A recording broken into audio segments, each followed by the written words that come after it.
हे असे कुरकुरीत भरलेले भेंडे एकदा बनवून तर पहा. घरातील लहानांपासून मोठे देखील सगळे आवडीने खातील एवढे चमचमीत हे भरलेले भेंडे बनून तयार होतात. तर चला पटकन रेसिपीला सुरुवात करूया. त्याआधी जर तुम्ही या चॅनलवरती पहिल्यांदाच आले असाल तर नक्की या चॅनलला सबस्क्राईब करा आणि बेल आयकन दाबायला विसरू नका.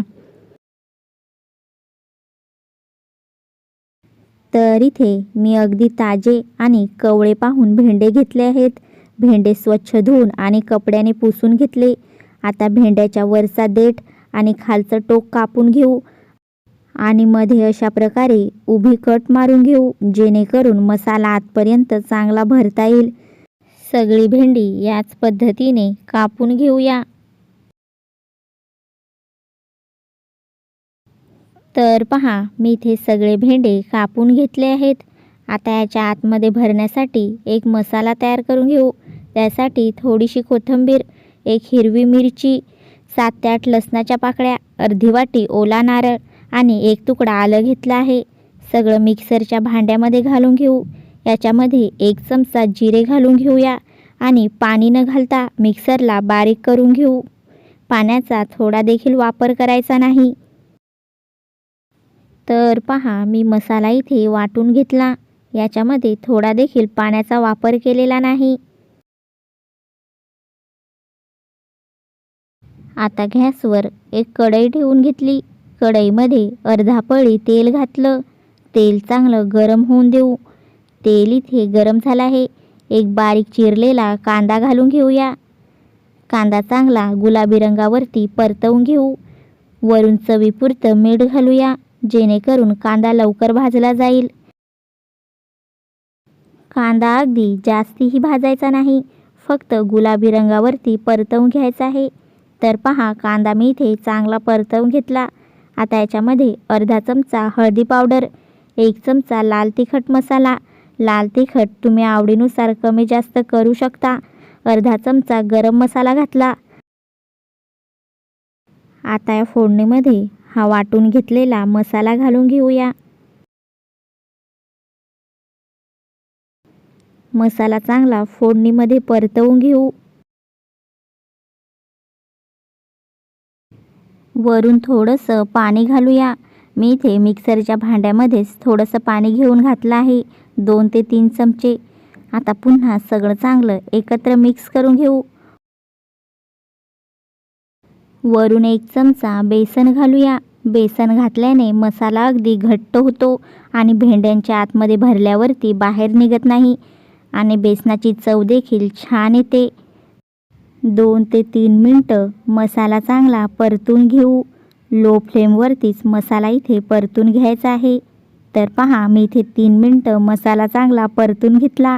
मसाला बनून तयार झाला आहे. गॅस आता बंद करून घेऊ. हा मसाला थंड झाल्यावरती भेंड्यांमध्ये भरून घेऊ. तर इथे मसाला पूर्णतः थंड झाला आहे. आता भेंड्यांमध्ये हा मसाला भरून घेऊया. अगदी दाबून दाबून आतपर्यंत मसाला चांगला भरून घेऊ. या मसाल्यामध्ये तुम्ही भरलेली वांगी देखील बनवू शकता, खूप छान लागतात. सगळे भेंडे याच पद्धतीने भरून घेऊ. नक्की एकदा या पद्धतीने मसाला बनवून भेंडे भरून बघा, खूपच छान बनतात. अगदी दाबून दाबून भेंडे इथे सगळे भरून घेऊया.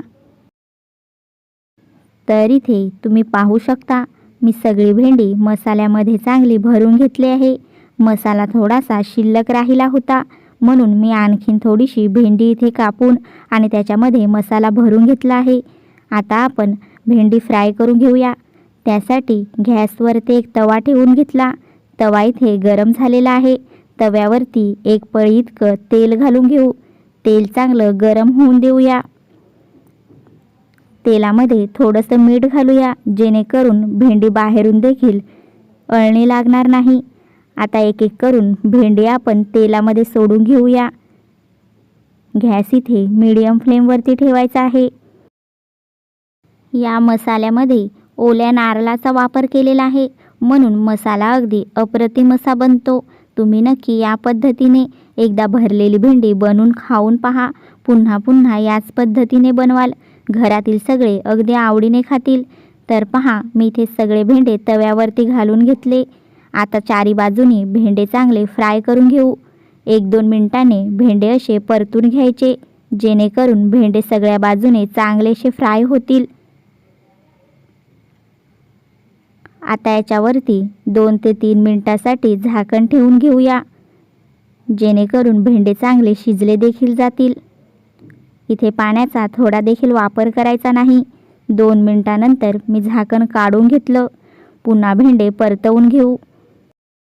भेंडे खमंग कुरकुरीत होईपर्यंत चांगले असे तळून घेऊया. तर इथे 7 ते 8 मिनिटानंतर भेंडे चांगले तळले गेले आहेत. तुम्ही इथे पाहू शकता. मी आता गॅस बंद करून घेतला. तर तुम्हाला माझी ही रेसिपी कशी वाटली मला नक्की कमेंट करून सांगा. आणि जर तुम्हाला माझी ही रेसिपी आवडली असेल तर नक्की माझ्या चॅनलला सबस्क्राईब करा आणि बेल आयकन दाबायला विसरू नका, जेणेकरून अशाच माझ्या नवीन नवीन रेसिपींचे नोटिफिकेशन तुम्हाला मिळत राहतील.